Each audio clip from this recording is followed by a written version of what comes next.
ወወልድ ወመንፈስ ቅዱስ አሐዱ አምላክ አሜን።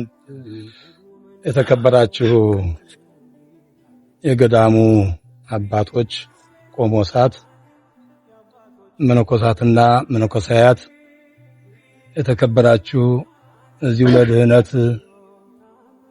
እዚህ በታላቁ ታሪካዊ ገዳም ፈውስ ፈልጋችሁ የተገኛችሁ ምእመናንና ምእመናት በእግዚአብሔር ስም እንደምን አደራችሁ? ቅዱስ አምላካችንን ስሙ ዘወትር ሁላችን አንደበት የተመሰገነ ይሁን። ዛሬ እዚህ ከትንሣኤው ማግስት እንዲያውም ታላቁ ዕለት ነው። ዛሬ አዳም ተብሎ መጀመሪያው አባታችንን ነው ታሪኩ በሚገለጽበት ቀን እዚህ የተገኘንበት ዋና ምክንያት ይህ ታላቁ ገዳም የምታውቁት ለ400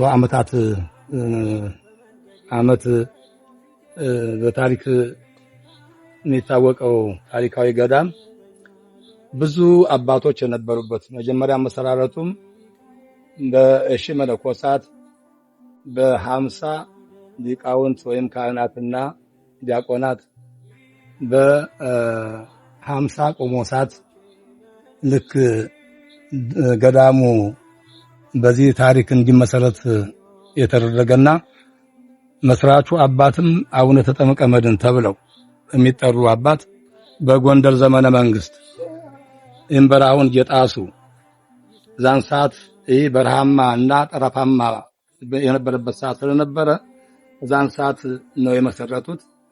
እንዲሁ ያገው አዛዥ ተብሎ የሚጠራው አዛዥ ቹሃይ የሰባት አገው ቤት አዛዥ ቹሃይ የሚባለው እዚሁ ልክ የገዳሙ ዙሪያ ሆኖ ህዝቡን በሙሉ በአጠቃላይ ሰባቱን አገው ይመራበት የነበረበት ቦታ ነው ይታወቃልና። እንግዲህ በዚህ ገዳም ስር የሚታወቀው ታላቅ ጸበል ብዙ አይነ ስጉራንን ልምሾ የሆኑትን መስማት የተሳናቸውን ብዙ እንደው በቁጥራቸው በብዙ ሺህ የሚቆጠሩትን የፈወሰ ጸበል ነው ያለው። እናንተም ዛሬ አሁን እንደነን ለማግኘት ነው የተገኛችሁት። እንዲያውም በፋሲካው ሳትሄዱ አባቶችንን በጸሎታቸው እየታገዛችሁ እዚሁ ድህነት እየለመናችሁ ድህነት ለማግኘት ነው እዚህ የምትገኙትና ፈውሱ ምሕረቱን ይላክላችሁ። በዚህ አጋጣሚ ዋናው አሁን የተገኘንበት ምክንያት ጸበሉ ያው በአንድ ተወዝዋዥ ታምፕ ነው እየተሰራጨ ወደ በሻንዳ ወጦ የምትጠቀሙት የምትገለገሉትና ይሄንን ልክ አሁን እዚህ ወጣት ሰዎች ታያላችሁ። እዚህ በከተማው ዙሪያ ያሉ እንደ ትንሾች ናቸው በቁጥር ይሄን ገዳሙን በብዙ የሚያግዙ ገዳማውያኑን አንዳንድ ሲቸገሩ የሚያግዙ ወጣቶች ናቸው። ዛሬም ቢሆን ከመላ ምእመናን ጋራ ይህንን ታሪካዊ ቦታ ወደ ተሻለ የድህነት የፈውስ ደረጃ ለማሳደግ ጸበሉን ነው የተገኘ ነውና እቺ በአንድ ተወዝዋዥ ታምፕ ይሄንን ሁሉ ታማሚ ድህነት መስጠት አይቻልም።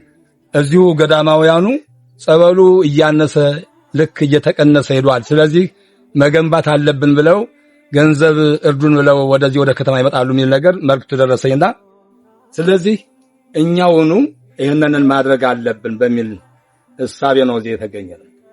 ስለዚህ አምላካችንን ይርዳንና እንደው ልክ እንዳየነው ቅድም እንደገለጽነው በጣም በትልቅ ቦታ በጥልቅ ሁኔታ ተሰርቶ ልክ ምእመናን እንዲፈወሱበት ድውያን እንዲፈወሱበት በአጠቃላይ ሁላችንም እንድንፈወስበት ሁላችን በሽተኞች ነን እንድንፈወስበት ነው ያሰብነውና ያሰብነውን እግዚአብሔር ይፈጽምልን፣ መልአኩ ይፈጽምልን።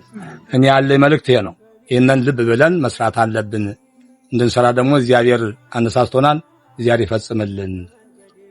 ያው አባቶች ወንድሞች እንዳሉት ገዳም እንዲያለ አንከሶች ጎበጦች ደም ሲሄዱበት ገዳም ጸበሉ እንደዚህ ሆኖ በእኛ እድሜ በእኛ ቤታችን እንደዚህ ሆኖብን ነው። አሁን እንኳን 15 ባላችሁት ክርስቲያኖች አባቶች ወንድሞች እንድትረዱ እኔ ያሳስባለሁ። አባቶች እንደተናገሩት እንግዲህ ሐሳባችን እንግዲህ ይህን መከታተል ያስፈልገናል። ምክንያቱም ምንድነው የሰው ንብረቱ የሰው ኑሮ ነው፣ የሰው ደስታው ጤንነት ነው። ጤንነት ካለ ሁሉም እንግዲህ ይኖራል በሰላም።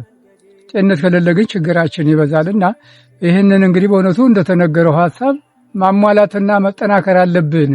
በሩቁም በቅርብ ያላችሁን እርዱን፣ እኛም እየታገለን ነው። እርዱና ባካችሁን እንደ መድኃኒት እንዲሆንልን እግዚአብሔር ፍቃዱ ይሆንልን።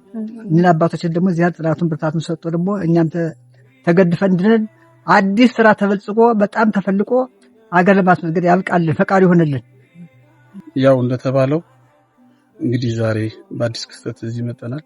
ከገዳሙ ላይ ነው ያለነው።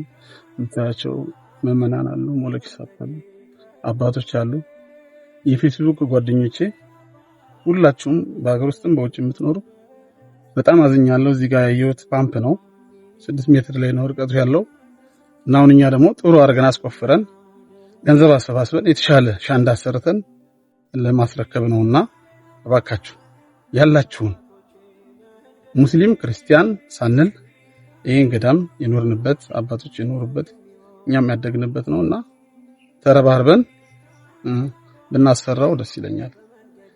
እግዚአብሔር ከኛ ጋር ይሁን። አመሰግናለሁ። የተወደዳችሁ የክርስቶስ ቤተሰቦች እንግዲህ አሁን ያለንበት ቦታ ስጋዲ ቅዱስ ሚካኤል ገዳም ውስጥ ነው። እንደምትመለከቱት እንግዲህ በጣም ብዙ እናቶች፣ አባቶች ጸበል የሚጠመቁት አሉና እንግዲህ በውጭም በውስጥም የሚዲያ ቤተሰቦቼ፣ የፌስቡክ ቤተሰቦቼ፣ የቲክቶክ ቤተሰቦቼ እንግዲህ እንደምትመለከቱት እንግዲህ እዚህ ቤተክርስቲያን ላይ አንዳንድ ነገሮችን ለማስተላለፍ ነው የመጣን። እንግዲህ እርዱን የሚል መልእክት ነው የማስተላልፈው። እግዚአብሔር ከእናንተ ጋር ከሁላችን ጋር ይሁን ዘንድ መልካም ፍቃድ ይሁንልን። የተከበራችሁ አባቶች፣ መነኮሳት፣ መምህራን እዚህ በተቀደሰው ስፍራ የተገኛችሁ በእግዚአብሔር በቸርነቱ በኃያሉ በገናናው በልዑል እግዚአብሔር ፍጹም ሰላምታ እንደምሰነብታችሁ። እንግዲህ ይህ ቦታ ታላቅ ቦታ ነው። እንግዲህ ከቀደሙት አባቶች እነ አቡነ ተጠምቀ መድኅን ያጸኑት ቦታ ነው። እንግዲህ ብዙ ጊዜ ይሄ ቦታ ፈዋሽ ጸበል ያለበት ቦታ ነው። ሆኖም ግን አንዳንዴ በዚህ ወቅት ላይ በተለይ ሚያዝያና መጋቢት ወራት ሲመጡ በየዓመቱ የውሃ እጥረት ስላለ ጸበሉ የመድረቅ ባህሪ እያሳየብን ስለሆነ አሁን የተፈለገው ይህ ቦታ በአዲስ ተሻሽሎ ተሰርቶ ተገንብቶ ምዕመኑ ከየአቅጣጫው የሚመጣ ሕዝብ እየዳነ የሚሄድበት አካባቢ ስለሆነ ቦታም ስለሆነ እንዲያው ቋሚ የሆነ ስራ ሰርተን ውሃ አጠረን ጸበል አጠረን ሳይል ከየሀገሩ የመጣ ሰው እየተጠመቀ የተለመደውን ድህነትና ፈውስ እንዲያገኝ ከማድረግ አኳያ እንግዲህ እኛ ክርስቲያኖች አቅም አለን፣ ዕውቀት አለን፣ ገንዘብ አለን። ይህን አቅማችንን ደግሞ ተጠቅመን ይህንን በአባቶች ጸንቶ የቆየውን ቦታ ስናጸና መድኃኔዓለም ክርስቶስም ከኛ ጋር ሆኖ ይህንን ቦታ ዳግመኛ ያጸናል ማለት ነው። ስለሆነም በቅርብም በሩቅም በአገር ውስጥም በአገር ውጭም ያላችሁ ወንድሞቻችን ምዕመናን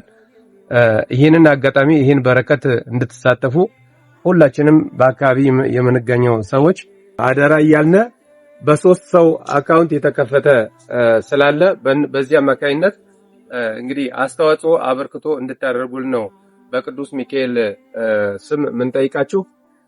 እንግዲህ ይህ ቦታ አንድነት ገዳም ነው።